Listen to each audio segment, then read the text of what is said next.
Welcome, everyone, to episode 41 of the Golden Squeeze podcast. We're going to be talking about uh, Raw and SmackDown from this past week. Starting off with SmackDown, though, but before we get to that, a beloved wrestler has left us too early. Sid Vicious, Sid Justice, Sid Udy, whatever we want to call him. He was a great heel when you and I were just young lads, an imposing figure who inserted himself in the main event scene for a little bit with rivalries against Hulk Hogan and wrestlers of that ilk. He will be missed. I always liked Sid. He was a scary individual, the way that he stared into your soul. And also, he was even scarier when he delivered a promo. But sad to see him go. Sad to see him go. Very, very believable character. I mean, still even looking back at some of the old stuff, just facial expressions and everything. And at least in my memory from when I started watching, the first to really utilize the power bomb, followed shortly thereafter by Diesel. But yeah, from all accounts, gentle giant outside of the ring. Great family man, and about a year-long battle with cancer, I believe, that just ended up taking him too soon. So very, very unfortunate. Also, one of the nastiest in-ring injuries that you will ever see when he broke his leg off the top rope. He came back and he did. Wrestled and even had a very short additional stint in the WWE after that. But rest in peace, Sid Udy. You will be missed. But let's go into Raw. So it started off with the Waller effect. We're not going to talk too much about it, but there was a portion of this where they had Josh. Jeez. They put out so much content. How do they expect me to keep these things right? But start off with SmackDown with the Waller effect, which had a video package highlighting all of the times that Kevin Owens has turned on people, and man, it is quite a few. And, I think they left a few out too. Yeah, they didn't have enough time to get into all of them. But for those of you who watched the replays on Hulu, the sound actually did not work for this entire segment. So I actually only watched their mouths moved, and I didn't hear anything that they were saying. But I could visually see all the times that he turned on people, and also I have a memory bank, so I remember all the times as well. But it's laid down the groundwork for what is ultimately going to happen, maybe even as soon as Saturday at Bash in Berlin. But when do you think he's going to turn on Cody? Is it going to be Saturday, or are they going to wait a little while longer? I don't know, only because I'm still thinking it's Solo Cody at the Bad Blood event in Georgia. That's, because Solo later on said he doesn't care who wins, whoever it is, he's got next. So, I honestly, I don't know. Had it not been for that, I think I said a while ago, maybe, so the four of y'all let us know when it was. I said this. I'm still leaning towards Cody and Solo at the event in Atlanta at Bad Blood. That's a good. Unless they make it a triple threat. Unless they make it a triple threat, which is possible. It's a perfect event for them to have that match because it's a feud that no one cares about, and it's a pay-per-view that no one cares about. So I think it's perfect. Now, something big is going to happen at that event. Something big. Yeah. Solo leaves the company and goes to AEW. I think that's what's going to happen. Solo's leaving like the event as the new champion. I think so. I think, and I know people may think I'm nuts because it's in Cody's backyard, but wouldn't be the first time they've done something like that. Yeah. So I wouldn't mind seeing that happen. Even it's though getting I'm making fun of Solo, I don't need this title run anymore. Don't need it. Done with it. I'm going to go off here for a minute. I told you about this. I don't know if you read it. The Bleacher Report article about Cody turning into Super Cena. Yeah. I don't know if it's quite to that level. Do you not remember what he overcame at SummerSlam and what he overcame at WrestleMania to win those matches? Okay, that's fair. It's not like he took a Samoan spike and a spear at the same time. WrestleMania doesn't count because he didn't have the title yet. It counts. It counts because he got the title by doing Cena-like things. To Roman Reigns, no less. A Samoan spike and a spear. He kicked out of it. Yeah. And that was before the shenanigans even happened. That was before the nannies. Before the nanigans. Okay, so what was worse, in your opinion? The Sami Zayn, but go on. Stop. I thought we agreed we weren't going to talk about that anymore. The kicking out of the Samoan spike spear combo, or 2 years before when Roman Reigns kicked out of the top rope. I'm going to go Cody only because I don't believe Cody is being someone who's capable of doing anything successful. So him kicking out of that, like Roman is bigger, he's stronger, he has more of a presence, and I just feel like he could do it because he's more believable to me. He's more believable winning a match than Cody is. Like, to me, Cody doesn't have any discernible skill. So I don't agree with that. He obviously has skill, but I mean, like, from like a body type perspective, he's just a guy. He's just a guy. Speaking of SmackDown, you had one homework assignment this year. I didn't do it, and that was to go and ask him to be on our podcast. Well, here's the problem. Here's the problem. When it came to DC, all the tickets where my kids could get like a good view, because when I go next time, it's going to be my 5-year-old's first show.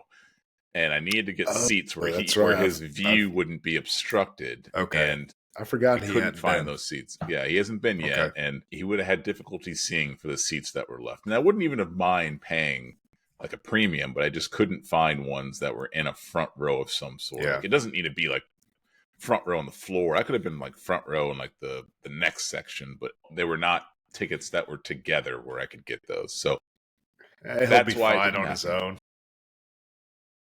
I normally get the email saying, hey, pre-sale coming to you. I didn't get that email, which pisses me off. That's because Cody heard what you've been saying about him and got you removed from the internal email list. That is true. I saw on TikTok that he had an autograph signing at a liquor store, which is just fitting for Cody Raheem Rhodes to be signing autographs at a liquor store, you know. His biggest sponsor is a vodka company. I hear you, but he's at a liquor store signing autographs. He's not fighting these allegations that he's actually an African-American male. Well, maybe not biggest. Probably Prime's a little bit more mainstream than American Wheatley vodka, but hey. Or Tamina, or what is it called? Terramina vodka from The Rock? Is that what his is? I think. Tequila. Terramina tequila. Yeah. Termina, something with tea. I've had it. I bought a bottle. It was fine. It tastes like tequila. But now we've gone off on a major tangent, so let's get back on track. LA Knight went up against Santos Escobar. Wait, we didn't even say what happened. So the Waller effect, they showed that. Oh, you're exactly right. And such a tangent that I forgot what the goal was. Tell me what happened. Cody ends up coming out. And no, I'm sorry. Kevin Owens ends up coming out because they were showing Cody all these videos of KO betraying his friends. And it was funny when KO said, you got to admit, they all had it coming except for Kofi Kingston. And he apologized to Kofi. And then Nick Aldis came out in a perfectly tailored suit, as always. That's what he does. KO complimented him as such, saying he wished he could wear a suit like that. Oh. And Aldis made it official for later in the night, the inevitable tag team main event match. So next, as you said, was Santos versus LA Knight, and a match I enjoyed very much. I enjoyed it as well, which is why we're going to talk about it, because we're not going to talk about everything, but I do want to touch on this match. I think that the people in the... how can I say this without coming off racist? I'll just say that there's a group of wrestlers in the WWE right now who I think are putting on really good matches, like Andrade, Santos Escobar. I just think they're putting out bangers when they come out there. And who's that guy in the LWO? I don't really know him. Oh, so it's Ray, Dragon Lee. Okay. Yeah. I'll think of his name in a minute. What is his name? Yeah, it's escaping me right now as well. But are you talking about the move where they like launch him off the ropes? Yeah. that spot's always incredible to me. Yeah. Gosh, what I'll, is his name? Well, we'll figure it out. I'll think of it. I'll think of It'll it. come to me. But I enjoyed this match. LA Knight got the win against Santos Escobar. They should put a title on one of those guys. And I don't want to lump them together because, again, I don't want to sound a certain way. But I really thought by now just that Escobar would have had a huge. He deserves it. He's good. He's talented. But in a glimmer of hope, and who knows, maybe it was just a monetary thing or scheduling wise or location. But I saw where Humberto just re-inked with WWE on a contract extension. Did he? Yes, I saw that. So if and I have no idea what Angel's situation is or Escobar's, but maybe their fortunes will change at some point because I hope so. God, they're good. Yes, and yeah. I hope so, man. But we shall see. It's just unfortunately not enough titles to go around, and but hey, at least they're getting that exposure on TV every week, I guess. There aren't enough titles to go around. So you know what that means? It's time to add a title because SmackDown does not have a mid-card title, and it could afford to have one because the IC title. Wait, it's got the U.S. Championship. Yes, they do. Well, okay. I think that the U.S. Championship is it's down. I don't really consider IC title a mid-card title. I consider the U.S. title a mid-card title, and I just feel like the IC title is a secondary title. Right. So I think that we need one more belt. I disagree with that simply because I know what you're saying, especially when you have Logan Paul having the title, you know it's not going to get defended regularly. Yeah. Because, I mean, it is what it is. He's a good draw. He puts in the effort, but he's got way too many other ventures going on to be full-time committed. Mm-hmm. I don't blame him for that. No, and quite frankly, I'm surprised he's able to fit it in a schedule to make as many of the events as he does. Yeah. With how many irons he has in the fire. But with that said, with a regular performer on there who has it, who just defended it, and as we found out after this match, which LA Knight won, that he is doing an open challenge at Bash in Berlin. So LA Knight is? Yes. Okay. I'm sorry. He's doing an open challenge, and he said in Berlin, but SmackDown is in Berlin. So I don't know if it's on the actual match card, but it's probably on SmackDown. So with that said, we're probably going to have a surprise opponent, whether that be LA. John Cena, Mr. Open Challenge. No, and I thought about that, but it's like, do they have him come back just to put over LA Knight? And why not? Maybe. If I'm thinking they have to have Cena reel off some wins and not just have him lose and put over everybody on all these matches.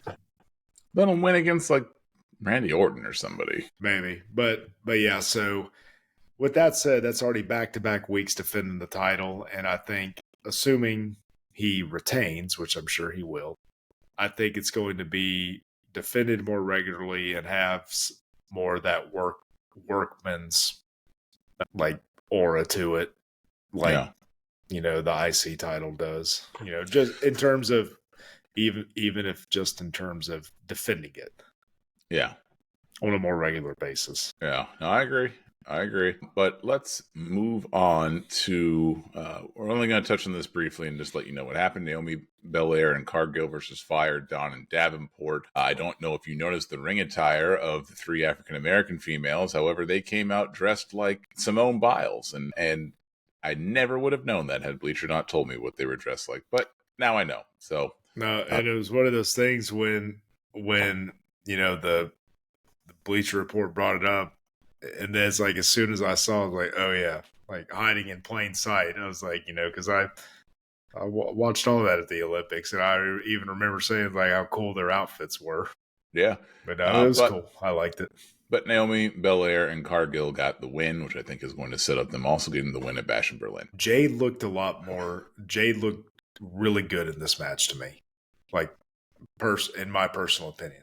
She looked really good in there, hit all her spots great, did the power stuff real good.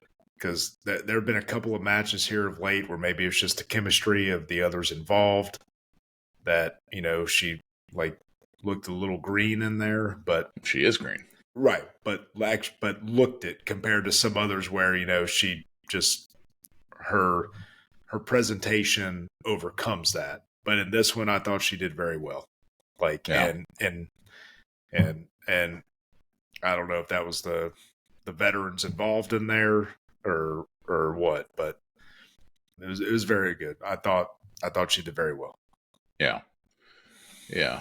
Well, next up, we had the Bloodline versus the Street Profits, where, of course, the Bloodline won, but the Street Profits tried to give them a little run for their money. I am always going to enjoy something that involves Jacob Fatu, I've decided. So whenever he interferes or comes into the match, he just, he's got it, and you can't teach it. He's got it, though. He's got it. He needs to have some of that rub off on his stablemates because I'll tell you who doesn't have it. Tama Tonga and Tonga Loa. They don't have it. They don't have anywhere near the same presence that their counterpart does. So hopefully they can get it.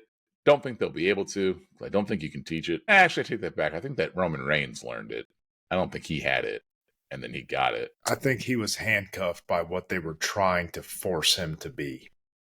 Maybe. You might be right, because I watched a promo of him when he first got to NXT and he was wearing a suit and he was talking down. He was a heel and he was talking down to the person interviewing him, where it seemed like the precursor to the character that he has now. So I mean, if he could have done it then yeah, you're probably right. It was just a creative thing. When they're forcing him to say stupid stuff like suffering succotash. I mean, what can you do with that? It can only go so far. But yeah, maybe you're right. But anyways, Jacob Fatu, he is good. And even though he wasn't technically in this match, in my opinion, he's what stood out from this match. About that. So yeah, Bloodline won. We need to talk about what happened before the match. So the champions were Fatu and Tama Tonga. And Solo told Jacob to give him his title.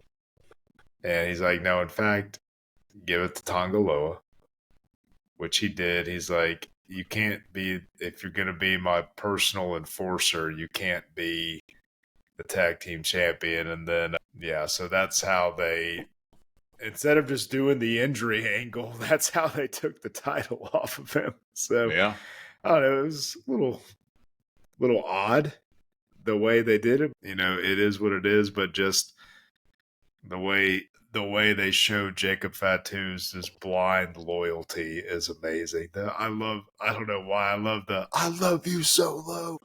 Because it sounds tribal when he does it, and he makes it feel more real, and it harkens back to I mean, I know he's not grunting, but his cadence is such a way where it reminds me of the old the head shrinkers and the wild Samoans, when they would just go out there. Yeah. I don't know. The other guys are just a little too clean cut for me. I like the fact that he looks wild. He looks like he might hurt you. I don't ever want them to put him in a suit ever. Yeah. I don't want that. I hope they don't. I hope they leave the look the way it is. I love how Solo is I love how so delusional and trying to tell the people to acknowledge him and telling them to be quiet and this and that, and just I think I like it. I think they're just kind of letting him be himself and not force feeding him a bunch of lines. Yeah, I think I like him much better now. Yeah. During his promo. So, but a great match. My God, dude. Montez Ford. I mean, both of them, Ford and Dawkins, are fantastic. But gosh, those guys are fun to watch. And I just hope sooner rather than later they give them a much deserved lengthy run with those belts, because God, they're good, and they're very, very lucky to have them in the company with how talented they are. So No, I 100% agree. They are assets to the company. I just wish they were. I mean, I'm not going to say they're getting booked poorly because I mean they're at the top of the card right now, but they're kind of glorified jobbers. Like no one expected them to win, but they're enhancement talent at this point, and they're very good at it. They make everyone look like $1,000,000, and then they look like $1,000,000. But Yeah, I don't know. I just want them to have a long run with I the do tag too. titles. They should. Yeah, we'll see what happens. But the main event was A-Town Down Under versus Kevin Owens and Cody Rhodes. They went at it, and it was utterly ridiculous. I'm just going to skip to the very end when Kevin Owens had that title, and the way movement that he made to pretend like he was to make us think that he was going to hit Cody with his title. That was so unnatural of a movement that I don't know what WWE. I know we have to suspend disbelief a little bit, but It was amazing. it was ridiculous. It was absolutely ridiculous. And I'm just skipping. What do they say? Let's skip to the good part. So I skipped to the very end of that match, but we can go back and actually, you know what? Before we even get to the match, I want to point out the most absurd thing that happened on WWE television this week. It was a backstage segment that I'd almost forgotten about. Close. When Nia is standing there, and then Chelsea Green and Piper are standing a foot away, like they don't see Nia's big ass just standing right behind them. Like, what are we doing? Like Nia was just having like a whole coronation in the back. And presumably, since we didn't actually see Piper and Chelsea like walk up, they were presumably standing there the whole time. Like they didn't know Nia was there. Like, what are we doing? Like that was ridiculous. I did like how Chelsea was like, I don't talk behind, like, what'd you say? I don't talk behind people's back. I'm not like that or something. That was great. Yeah, I just had to mention that because I thought that was ridiculous. But that going crowd, yeah, it's awesome. And I like how they just inserted Pretty Deadly into all this. I do appreciate that. They just like kind of just were there one day. And now they're part of the show. But A-Town Down Under versus Kevin Owens and Cody Rhodes. What did you think of the match? It was good, man. But again, it's one of those things that just they keep putting them high on the card. So obviously they like them and they're capable in the ring and they're, the heels that people love to boo. So I get why they're where they are on the card. But at the same time, it's too predictable. When, I don't know, we all knew what was going to happen. We all knew they were going to lose. And the match was fine. But I just don't like a main event being announced when you pretty much already know what's going to happen. Yeah.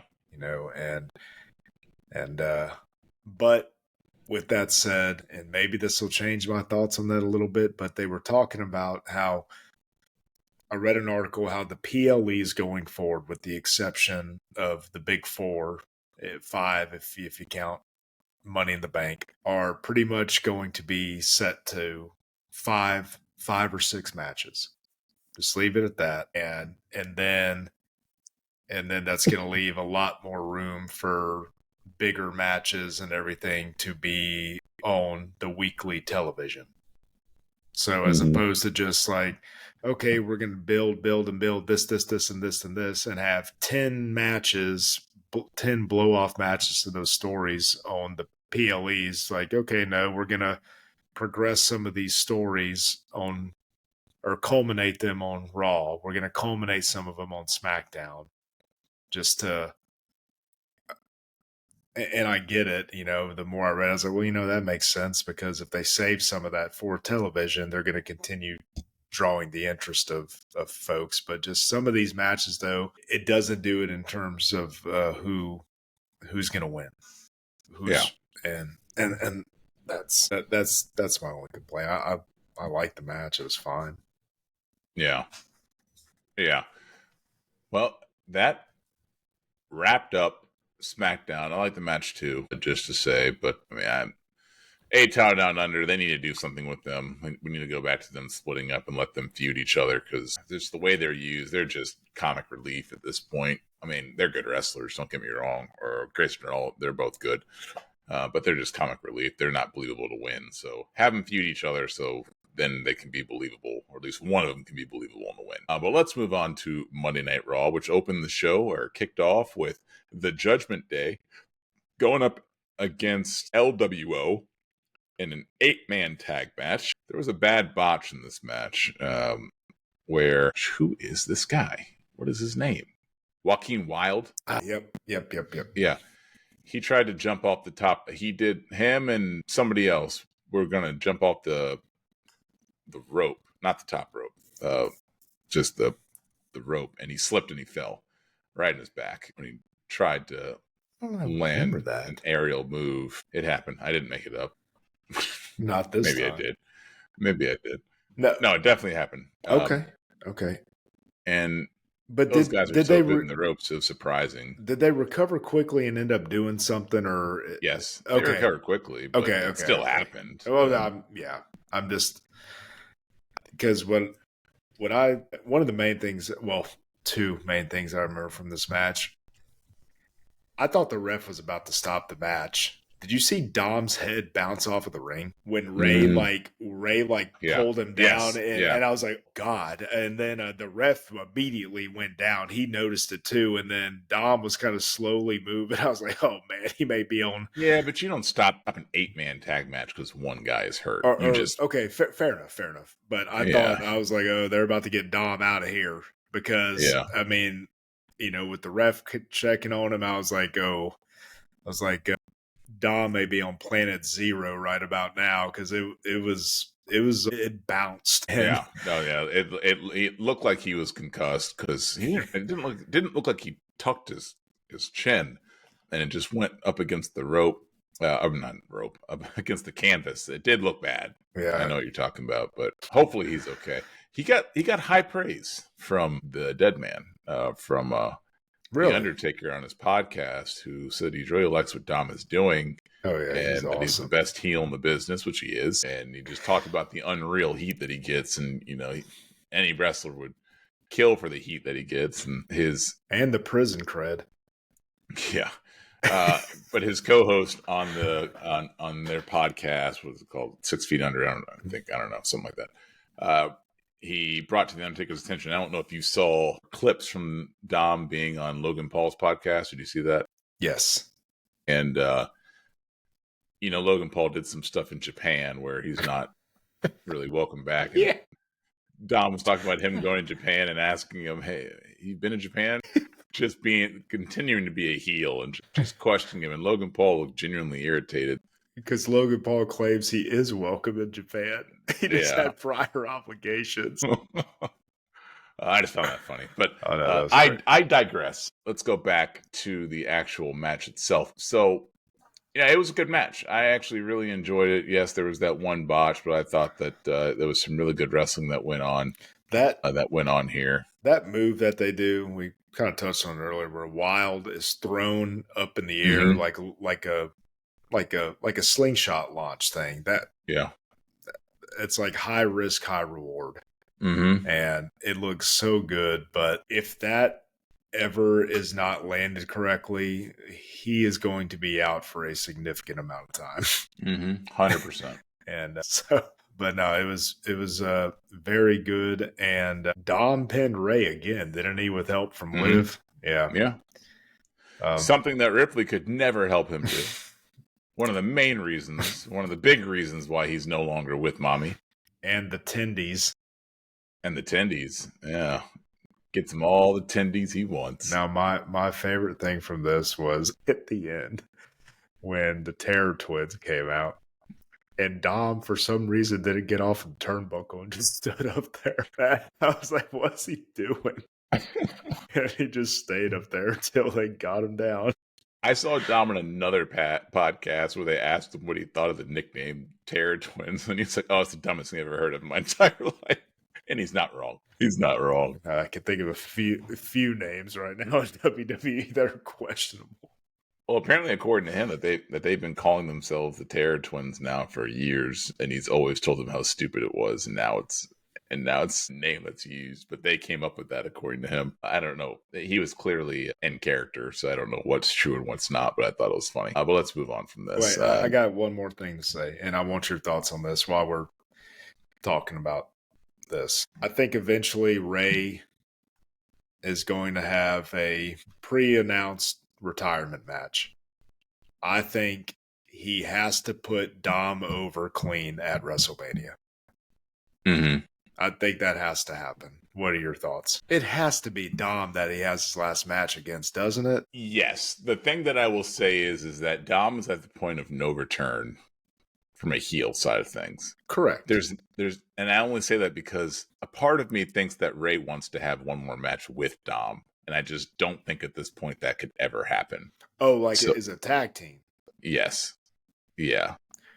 I don't think that could happen unless Ray turned heel, and I don't think Ray can be a heel anymore, and I don't think that Dom can be a babyface anymore. So I think that probably his last match has to be against his son. Yeah, and it's one of those things, and I know they've kind of gone away from this recently because two people that I would have never in a million years thought would go out with victories both did. And I still am in disbelief that The Undertaker and Sting both won their last matches. Yeah. I can't believe that. Just because that was always a thing about going out on your back, that old school mentality. But I think Ray has that too. And I know like in like WWE and everything in the States, that is something. Now, I honestly don't know in like Lucha Libre wrestling and those organizations in Mexico, if that is customary there as well, like kind of a passing the torch thing. But I got to imagine it probably is. Yeah, you'd think. And so with that said, I don't think Ray would have any issue putting over his son. Yeah. With interference from JBL.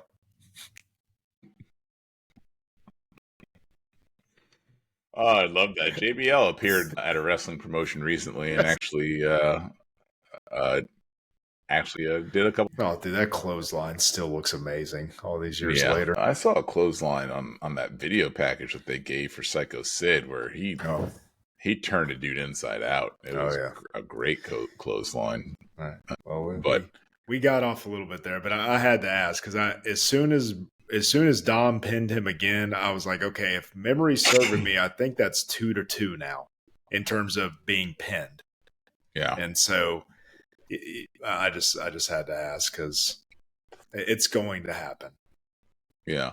But next up, we'll just touch on this briefly. Damage Control versus the Pure Fusion Collective. And as long as that is their name, they will not get longer than 60 seconds on this podcast. But Damage Control got the win. They just miraculously just one day just saw the light and became babyfaces. No explanation. And it's stupid, which is why I don't want to give it too much time. So, but it's one of those things I'm torn because I liked them as heels, but I like Kyrie, I like Io Sky, and I really like Kyrie Sane. Like really like Kyrie Sane. So yeah, I don't know. And and Pure Fusion Collective taking losses when they just formed like this. I don't know. There some as much good as there's been booking wise, there's been some very questionable things too between them. Final Testament, some of that stuff. I don't like it, but hey, you're not going to be able to please everybody. So, yeah, I agree. But moving on, we got some talking segments, and the one that we will talk about is Drew McIntyre and Punk having a face-to-face, which led to a little bit of leather across the back, which should surprise no one. Do you think that the ending of this segment is any foreshadowing to what's to come on Saturday? Man, I don't know. This one's tough for me because I think ultimately Drew is going to lose to Punk. Punk's going to get the bracelet back. And AJ's got to come out at some point, you got to think. However, just with the pay-per-view named Bad Blood, and we don't know when Seth Rollins is coming back. I'm still convinced Seth versus Punk is already penciled in for Mania. I think Punk loses again and finally gets over at Bad Blood. But I think Drew's beating him again because I think there's going to be a third match. I do. Or But what difference does it make? You can have a third match regardless of who wins. Either it's a rubber match. I know. And the only reason, if it wasn't for Punk's injury history here over the past few years, I would go ahead and pencil it in for sure. Do you think there's any chance it's a Hell in a Cell match at Bad Blood? Did we determine they got rid of the Hell in a Cell pay-per-view? Yes, because Triple H was not a fan of that. He thought that should be saved for ultimately personal feuds, the blow off of it, which this fits it. But well, ask yourself this. But that kind of a match, not just this. Who gets the Hell in a Cell if not them? No. I'm not saying, because there's nothing saying that they have to have it, but the first it's WWE. They can't go a calendar year without a Hell in a Cell match. And the fact is too, the first Bad Blood pay-per-view was arguably the best Hell in a Cell match ever, Undertaker versus Shawn Michaels, and then led to one of the greatest, if not the greatest storyline ever in Kane versus Undertaker. Yeah. So, which I actually kind of forgot until we were just talking about that. Yeah, Bad Blood 97, I think it was the first appearance of Hell in a Cell. Yeah. But I just that's gotta be Kane. Yeah. I just don't know if they would risk Punk being tossed around against a fence with his injury history. You know what I'm saying? They don't care about Punk. The question is Punk willing to risk it? They don't care about his health. They don't. I disagree with that. Because his health... They're only pretending. No, his health is dependent upon a marquee matchup that they were confident enough to build. Seth Rollins' career is over. Stop it. No, it's You're never going to see Rollins or Becky Lynch ever again. Stop. Ever. They're done. All right. They're backstage. Them and Jason Jordan will work together backstage. I think maybe you convinced me. So that, okay.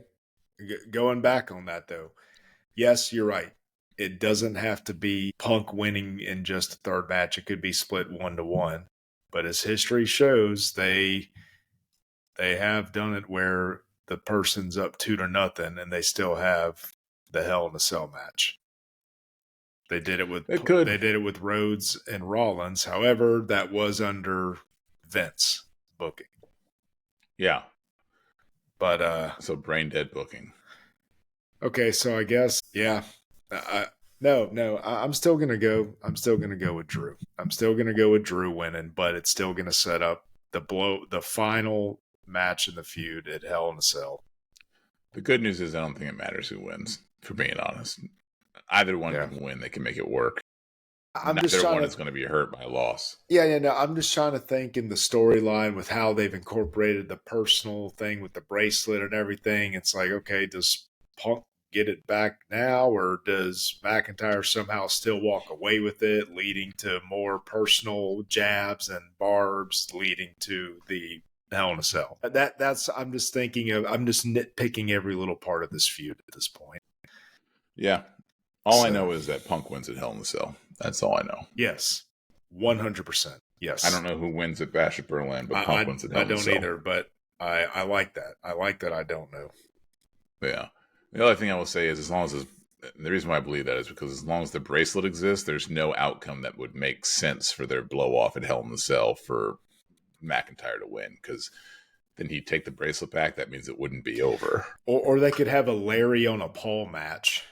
No, AJ on the pole match. If McIntyre wins, he gets AJ and gets to eat Larry. All right, let's move on to Jey Uso versus Kofi Kingston versus Karrion Kross. This was good. To enter into the number one contenders match for the Intercontinental Championship. This was good. It was good, but unfortunately predictable based off of who was in it. In my opinion, I did not think that there was any world where Kofi Kingston or Karrion Kross were going to prevent Jey Uso from getting in the... Because he's still seeking his first singles title match. They're clearly not going to give him the main strap. So I think that he's eventually going to get he's got to get a title eventually, right? He's too over. I don't care for his wrestling style, but he's too over, or his singles wrestling style, but he's still too over. But no, and I agree. But just the only thing is, we all know the end game with him is getting sucked back in to the bloodline thing and reuniting with Jimmy. I can't say that's what they're going to do because I don't know where Jimmy is. Where are you, Jimmy? But at some point though, that's going to happen. And now, if they can do it where they have him pull double duty, be on SmackDown and Raw, I could, then so be it. Because I know Randy's kind of jumping over right now and doing that for this particular feud. But I'm assuming he's going to go back to SmackDown after Berlin. But then he's making an appearance for NXT in St. Louis too. So I know they're more than capable of making it happen. But I don't know. That's the big unknown is how that thing's gonna come full circle with him reconciling with Roman and Jimmy and Heyman and all that stuff. So, but he when they asked him about teaming up with Sammy again, he's like, hey, I still want singles gold, this and that. So that's definitely, they've laid the groundwork for that pursuit at this point. But that would mean them taking the belt off of Braun Breaker already. And I just don't know if that's going to happen. It's tough, man. Yeah. It's a lot of unknowns, but I like it. Really, really, really like it. Yeah. Keeps us guessing, keeps us on our toes.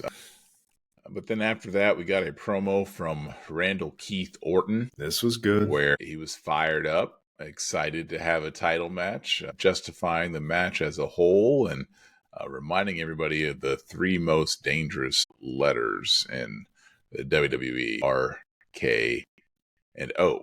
But where was Gunther? Not there. I think. Thanks. That's what I'm here for. I feel like I've seen some social media stuff where he's already doing the promotional thing in Europe. Germany. Yeah. So. Okay, makes sense.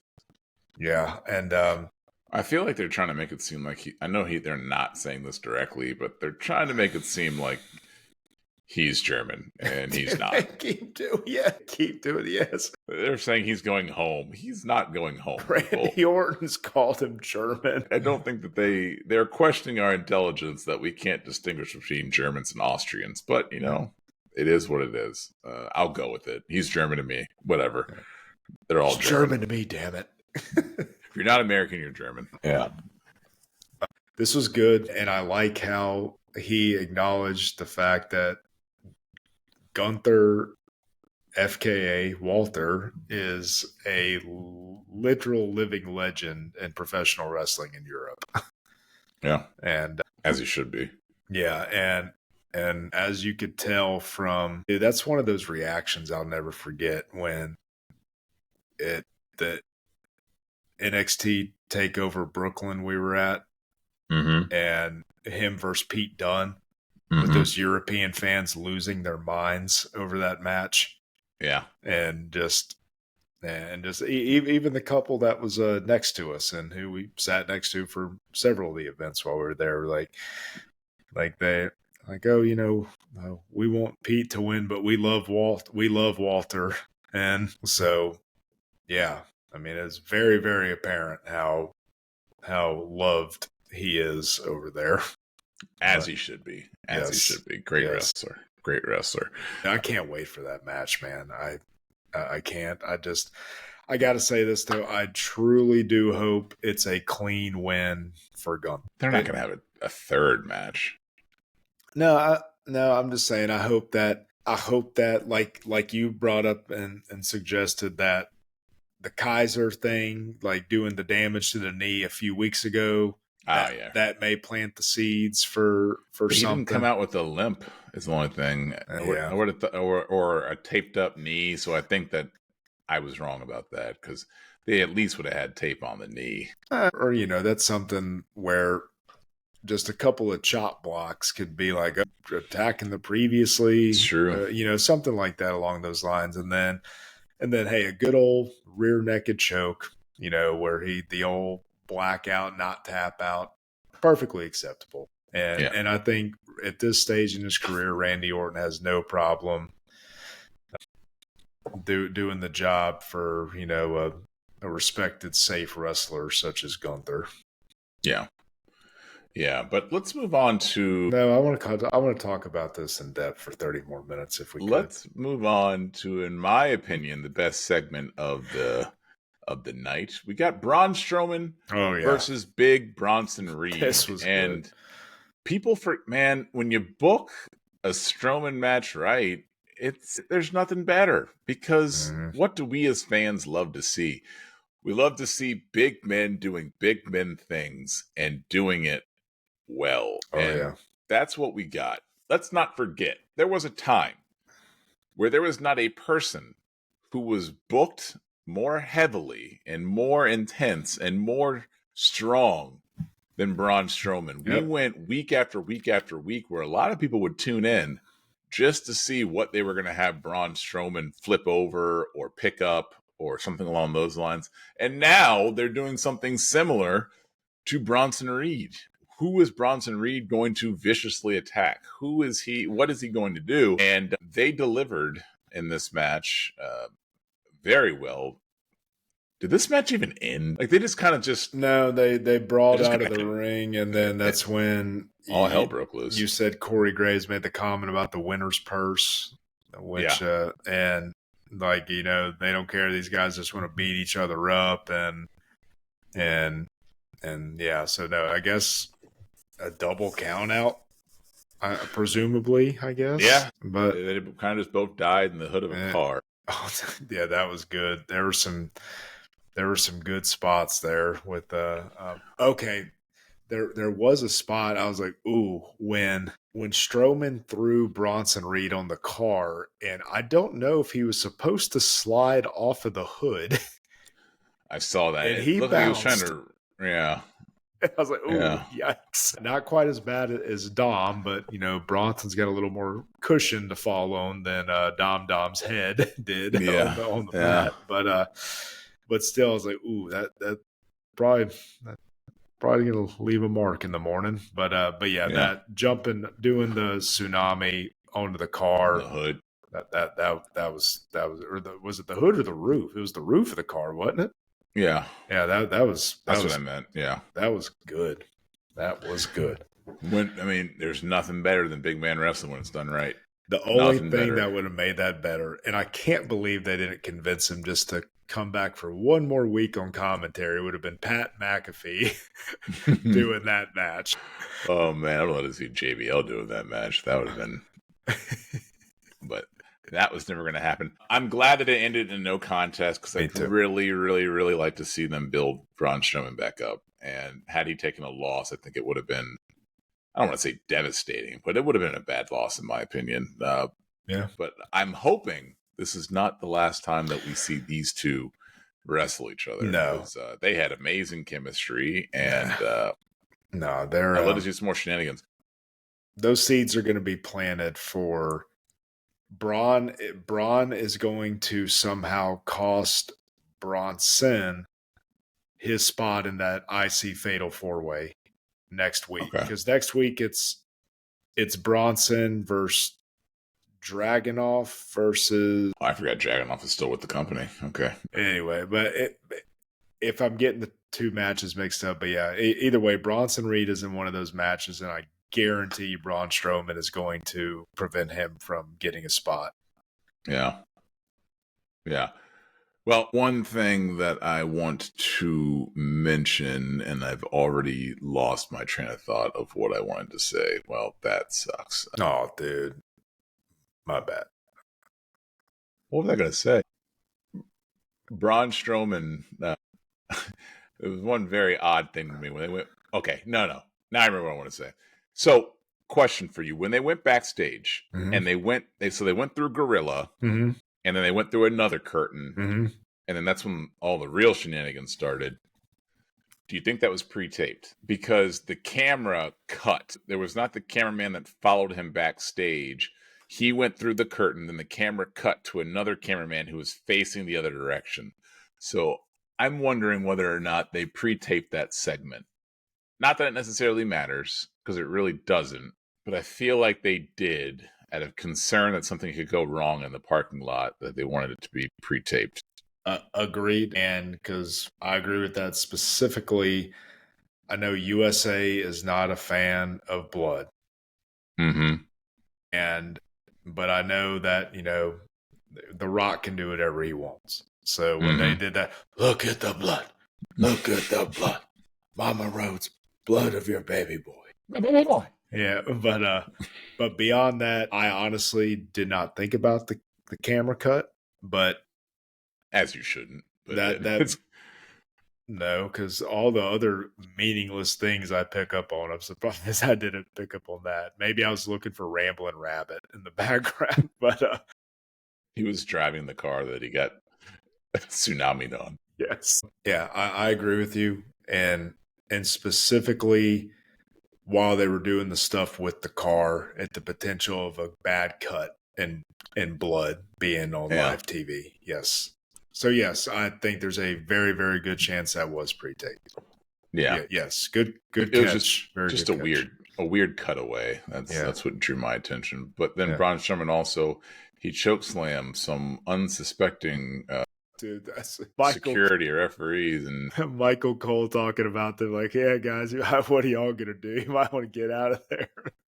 But it was odd because Bronson Reed was kind of just like standing there watching him do those things instead of like joining in or attacking. I just found that to be odd. But I thought, who doesn't want to see security get beat up? Especially those guys who you knew was about to happen to. That's fair. But next up, we got another Intercontinental Championship #1 contender triple threat match. The Miz versus Xavier Woods versus Pete Dunne. And Pete Dunne, he is turning into the workhorse of this company because he's on every single show that they will allow him to be on, and he's always going to put on a good match. So this was kudos to him. Really good. Kudos to him. They need to bring back the European Championship and give it to Pete Dunne. That would be a good belt for him to have. But anyways, this was a good match. I agree. The Miz, always underrated, never appreciated. And then Xavier Woods. It was good. I enjoyed this. There was a segment before this backstage where they interviewed Braun Breaker, and Braun Breaker essentially... Actually, no, that was before the first match, but he said something along the lines of, Jay, no one in your family has ever beaten anyone in my family, and it's not going to start now. I thought that was a good line. But going back to this was good. The Miz, they need to do him right before his time is up. Give him a run with something. I don't care what it is. They could argue, we just gave him the tag titles. Give him a run with the singles title. I'm ready for it. Yeah, I'm ready for that. But he's so good at this point with the way they're portraying some of the others. A sustained run wouldn't be that believable, so it would not at all. It would have to be. He could have a run. He can't have any type of sustained run as a babyface, but make him heel again. He can have a run. And I agree because kind of like what they're presumably doing with Bryan Danielson. For all signs are pointing to him. I don't know who that is. What company does he work for? Okay, here we go. They put the strap on him, but presumably he is going to retire from in-ring competition soon. And so when you're still putting on good matches and putting in the effort, I've got no problem with being rewarded for that. And on the flip side of that, his opponent in that match, who I was surprised, they took the title off of because of what seems to be a very respected level of work in Swerve Strickland. They rewarded him with a new, very lucrative contract. So everybody wins. And, what company is this? AEW. We can say that on here. Must be new. Anyways, all that to say, there's ways to give people runs and still make everybody happy. So let me go off on a rant about Daniel Bryan just briefly. And no, I'm not calling him Bryan Danielson. So Daniel Bryan is a pretentious asshole. And I'm just going to say it. He thinks that he is the epitome of professional wrestling. He thinks that he's the best. And I don't like his pompous attitude towards himself. It just pisses me off. No, and what are we basing this off of? You hear him talking in an interview, he thinks he's the best. And you know what? He may be the best, but humble yourself. I saw a recent interview where he was asked whether or not he would ever go back to WWE. And he said he would consider it, but only if he could go there to save the company. Like if the company was starting to not succeed and they were needing assistance in order to make the company flourish and come back to life, he would go to the company. Get out of your own ass, all right? Like who are you? First of all, WWE is never going to fail. And for you to say that you would be the savior of the company if you came back to it, if they were going to fail, that would be the situation when you come back. Just say you're never coming back. Don't be an asshole. All right? Don't say stupid things like that. That's just dumb. He sounds dumb. I never liked Daniel Bryan. I didn't like him on Total Divas. I didn't like the way that he acted. The only thing he ever did was be the planet's champion. Only good thing he ever did that I enjoyed. Other than that, he's not for me. Pisses me off. See, I don't have a problem with that. I do. It's just a dumb thing to say. But to think that he could save the WWE if it was crashing and burning. Get out of here. Oh, come on, man. You know a lot of that. You know a lot of that has to do with who he's working for now. And I don't know who he works for now. You haven't told me. Stop it. And also, Ricochet came back in what looked like an awful match by him. Good riddance, Ricochet. You are made for AEW. You are not made for WWE. I couldn't believe they had him come back and lose. I can't. He's trash. He's trash. He's a no-selling ass clown, too. Oh, boy. You got to get him off my this. TV. Stop Get him off this. My TV. We're never going to get anybody to come on this if you don't stop this. He's got a lovely fiance who he should never have left, but he's a coward. He couldn't make it work because he had no ability to have any type of character development. He needed to, I always talk about them putting black people together and it pissing me off that they do stuff like that. He needed to go to the New Day so he can see what it's like to make something work. If there's one thing that the New Day did when they came in as preachers and they were a gospel trio and they were awful, they made it work because they are talented and they know what they are doing. Ricochet has no talent outside of his in-ring work, and he could never make a character work. I don't blame WWE for that. He couldn't get over. That's his job, not theirs. Not theirs. And good riddance. We made a name for him. No one would ever care about Prince Puma if not for the WWE. So okay. Bye. Here's what I don't understand. So why, going back to Daniel Bryan, so why is it not okay for him to think a certain way about his wrestling ability, but for others it is? Because he's 5'2". Is that really, that's it? Yeah, really. Okay. You know my feeling about small wrestlers. It's the same reason why Carmelo Hayes will be a savior of no one, because he's 5'1". He's too small. He's too small to carry a company on his back, and he's over there thinking, if they're crashing and burning, I'll put the company on my back and I'll save it. No, you can't, because you're too small. A small person cannot save a company. It cannot happen.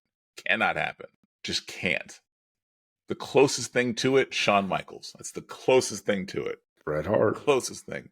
No, Bret Hart couldn't do it. Get out of here. Bret Hart's the best in-ring wrestler of all time, and it's not even close, in my opinion. Best technical wrestler of all time. He couldn't save the company. He needed Stone Cold to save the company because he couldn't do it. Just couldn't do it. I don't know. I don't know how I feel about that. I don't have a problem with being confident. I have a problem being confident in your abilities. There's a thin line between confident and cocky. Also, this is one of the worst tangents I have ever taken us on, and I apologize because I took us on a tangent that doesn't even involve WWE wrestlers. So here we are. Yeah, I guess I'll blame myself for that because I brought it up with him getting the title. Sorry. Yeah. Good on him. What was next? I like Brie. I see. I like Nikki. I like Daniel Bryan.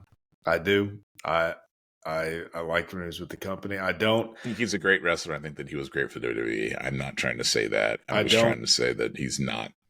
But hey, if they're happy there, because there's certain things that they do there that obviously on USA they can't do, And I don't know if they're going to go back to that even when they go on Netflix with the blading and some of that stuff. I personally am not a big fan of that.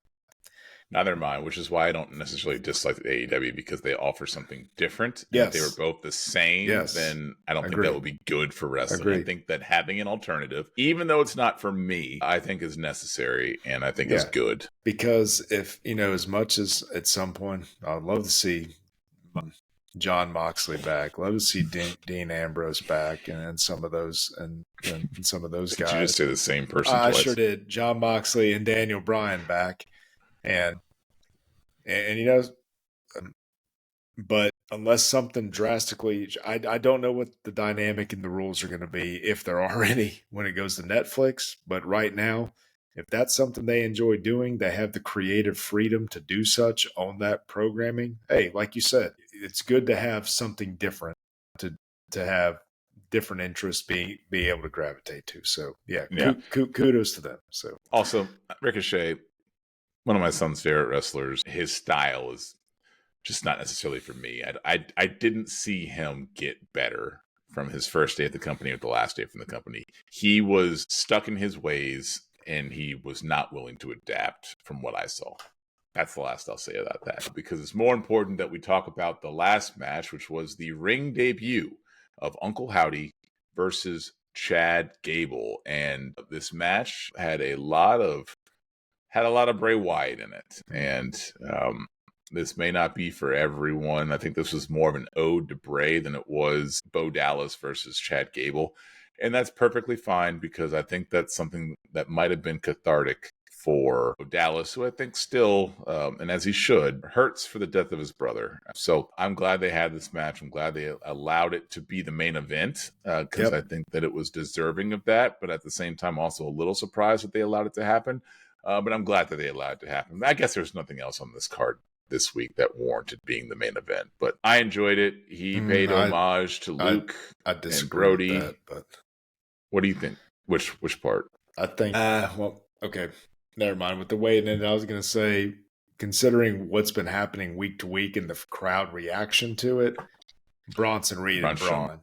But like to your point, if that was, I don't know if you want the main event to be something where 3/4 of it was not in the ring to end the programming. So yeah, that wouldn't be okay. That wouldn't be fair to the fans. Okay, yeah, exactly. So with that said, yeah. Or maybe it would be. There's always dark matches, so they still get their wrestling. Cutting it that much short, they've usually been given the main event a decent amount of time. So no, but I enjoyed the match a lot. The Uncle Howdy, Chad Gable, I enjoyed it. It was a good match.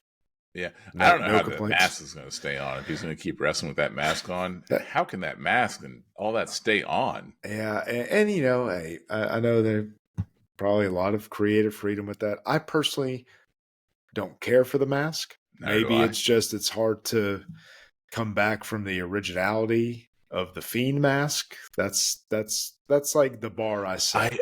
I didn't really like the Fiend wearing the mask, if we're being 100% honest. Okay, fair enough. Listen, one thing I talk about frequently on this podcast is facial expressions. And when you wear a mask, you don't get you don't get the full, you don't get the facials pause that you would get from that I like to see. I like to see the people's facial expressions. I like to see how they react to getting hit, and you don't get that when you wear a mask. Yeah, one of the only ones I think where it really were. I'm sorry. Speaking of facial expressions, if you were wondering what I'm looking at, I'm witnessing my own WWE match with my cats next to me right now.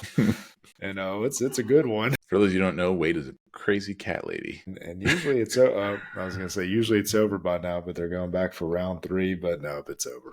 So they'll be sleeping in 5 minutes. There you go.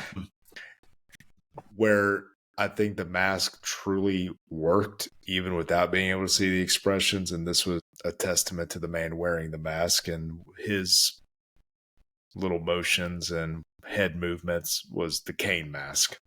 Yeah, I think they're not Kane though. I agreed. Agreed. But no, that's a fair point though with the mask thing. I just, with some of the creative things they've come up with, and even some of the things that they showed in the documentary. I don't know how to say it, and I'm not trying to be disrespectful in case there's some reasoning behind it, because I didn't see the whole documentary. I just saw the parts like going through the shop and everything. It just looks kind of plain a little bit to me. Like, or I don't know. This again, personal preference, but yeah, I mean, but these characters are here to stay for a while, and part of it is these different masks and stuff like that. So, and I don't know, I just have a hard time believing that the masks in that are the same ones they have in those promos, because they just look a little bit different. Because I think that just based off of the amount of hair that there is on that mask, that's got to weigh it down to make it difficult to stand to a person's face. Yes. They have this mask because it's more practical than the one that they use during the vignettes, which probably doesn't allow for as much movement. Yeah, I don't know, but it's fine. I know he's paying tribute to his brother, and that's fine. I enjoyed the match, so that's all that matters to me. So yeah, thank you everyone for watching the Picking Nits podcast. That's what we should change the name to, because that's what we do. But you know what? That's our job. That's why we make the little bucks. But the no bucks.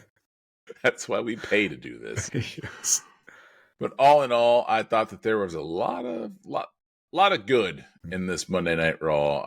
I put it ahead of last week's SmackDown. I thought that it was a better overall show. Me too. I thought that SmackDown was rather, as the kids would say, mid, but the highs were much higher. Bronson Reed, Braun Strowman. There was no Bronson Reed, Braun Strowman on SmackDown. There was no Chad Gable. Chad Gable, Uncle Howdy on SmackDown. There was nothing that high of a level on Friday's program. So good on Raw. I think that Raw is actually coming back to being the better show, in my opinion. For a long time, SmackDown was head over heels, but with them leaving Fox, I think that WWE says, screw it. We're not going to give you the good stuff. We'll save that for SmackDown, which is going over to Netflix. We're getting more money from Netflix, so we might as well start making Raw good. So I think that they are 2 steps ahead of SmackDown. I'd like to live in a world, though, where they're both good shows, and can't wait to watch both.